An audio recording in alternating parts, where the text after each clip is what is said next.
आइए आज साहित्य के एक ऐसे जबरदस्त रहस्य में गोता लगाते हैं जो 14वीं सदी से चला रहा है। हम बात कर रहे हैं महान कवि विद्यापति की, जिन्हें बड़े ही सम्मान से मैथिल कोकिल यानी मिथिला की कोयल कहा जाता है। उनकी अमर रचना पदावली की गूंज आज भी साहित्य की दुनिया में उतनी ही ताज़ा है। तो चलिए बिना देर किए इस एक्सप्लेनर की शुरुआत करते हैं और डिकोड करते हैं उन महान पंक्तियों को जिन्होंने सदियों से बड़े बड़े विद्वानों को उलझा कर रखा है। हमारी कहानी की शुरुआत ही सबसे बड़े साहित्यिक सवाल से होती है। विद्यापति आखिर थे कौन? क्या वे एक परम भक्त कवि थे या फिर श्रृंगारी? मतलब क्या ये कविताएं राधा कृष्ण के लिए गाए गए भक्ति के अलौकिक भजन हैं या फिर विशुद्ध रूप से सांसारिक प्रेम और इंसान के जज्बातों की कहानी? ये एक ऐसा सवाल है जिस पर हमेशा से तीखी बहस होती रही है और आज हम इन्हीं दोनों पहलुओं को बिल्कुल तटस्थ होकर समझने वाले हैं। इस चर्चा को हम कुछ इस तरह आगे बढ़ाएंगे। पहले हम विद्यापति और उनकी पदावली को समझेंगे, फिर श्रृंगार रस और भक्ति की इस बड़ी बहस पर आएंगे।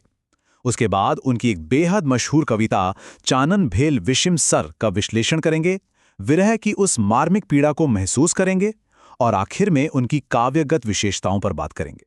तो आइए सबसे पहले इस ऐतिहासिक संदर्भ को समझते हैं। खंड 1, विद्यापति और पदावली। अगर हम पदावली के मूल आधार की बात करें तो ये कोई एक किताब नहीं थी जिसे एक बार में लिख दिया गया हो। बाबू राम वृक्ष बेनीपुरी से लेकर बिहार राष्ट्रभाषा परिषद तक कई विद्वानों ने नेपाल, तरौनी और रामभद्रपुर जैसी अलग अलग जगहों से हस्तलिपियों को इकट्ठा किया और संकलित किया। ऐसा इसलिए किया गया ताकि इस जादुई रचना को हमेशा के लिए सहेज कर रखा जा सके। सच में ये एक ऐसा ग्रंथ है जिसने कई पीढ़ियों पर अपना गहरा असर छोड़ा है। अब यहाँ एक बहुत ही कमाल की बात देखने को मिलती है, विद्यापति की अविश्वसनीय भाषाई पकड़।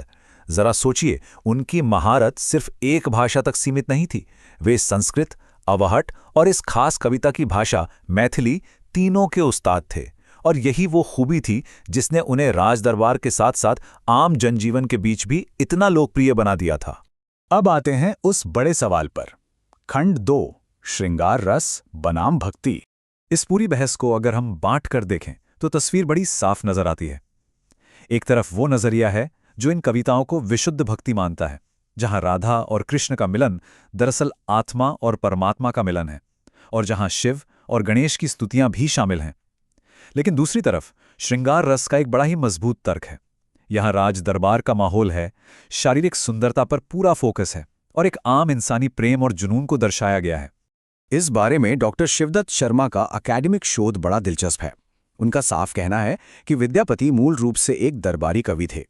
उनके पदों में राधा और कृष्ण के बीच जिस तरह का असीमित, साहसिक और कामुक प्रेम दिखाया गया है, उसे देखकर लगता है कि ये किसी दरबारी रोमांटिक के विचार हैं, न कि किसी कठोर तपस्वी के। उनके मुताबिक राधा यहाँ कोई देवी नहीं बल्कि एक आम इंसान की तरह प्यार करने वाली नायिका हैं। चलिए इस बात को थोड़ा और करीब से समझते हैं। खंड 3, चानन भेल विषम सर। मूल मैथिली में छपी हुई ये वो मशहूर कविता है जिसे हम आज डिकोड करने वाले हैं। ये राधा का एक ऐसा विलाप है जो सीधे दिल पर लगता है। चानन भेल विषम सर रे, भूषण भेल भारी। लेकिन इस कविता की गहराई में उतरने से पहले हमें विरह को समझना होगा। विरह क्या है? ये किसी अपने से, किसी बहुत प्यारे इंसान से अलग होने का वो गहरा, थका देने वाला दर्द है जो मन और शरीर दोनों को तोड़ देता है। ये एक ऐसी हालत है जहां इंसान की हर भौतिक संवेदना पूरी तरह से उलट जाती है। और यही संवेदी विरोधाभास, जिसे हम सेंसरी कॉन्ट्राडिक्शन भी कह सकते हैं, इस कविता में कमाल का है। मतलब इमेजिन कीजिए, जो चंदन हमेशा अपनी ठंडक के लिए जाना जाता है, विरह की आग में जल रही नायिका को वही चंदन अब एक जहरीले तीर यानी विषम सर की तरह चुभ रहा है। और तो और जो गहने कभी उसकी सुंदरता बढ़ाते थे, वे अब उसके कमजोर हो चुके शरीर पर एक असहनीय भारी बोझ बन गए हैं। ये दर्द यही नहीं रुकता।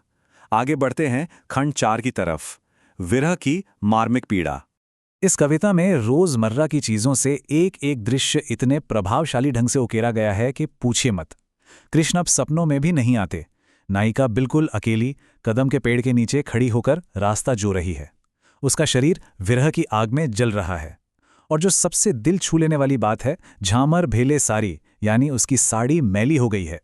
ये बात साफ दिखाती है कि जब प्यार करने वाला ही पास नहीं है तो सजने संवरने और सांसारिक सुंदरता का कोई मतलब ही नहीं रह जाता। ये पीड़ा इस हद तक भग जाती है कि उद्धव के जरिए मथुरा में बैठे कृष्ण को एक बहुत ही स्पष्ट चेतावनी भेजी जाती है। संदेश ये है कि अगर तुम्हारी इस बेरुखी की वजह से उस चंद्रमुखी यानी चांद जैसे चेहरे वाली राधा की जान चली गई तो उसकी मौत का लौकिक पाप किसके सर पर आएगा।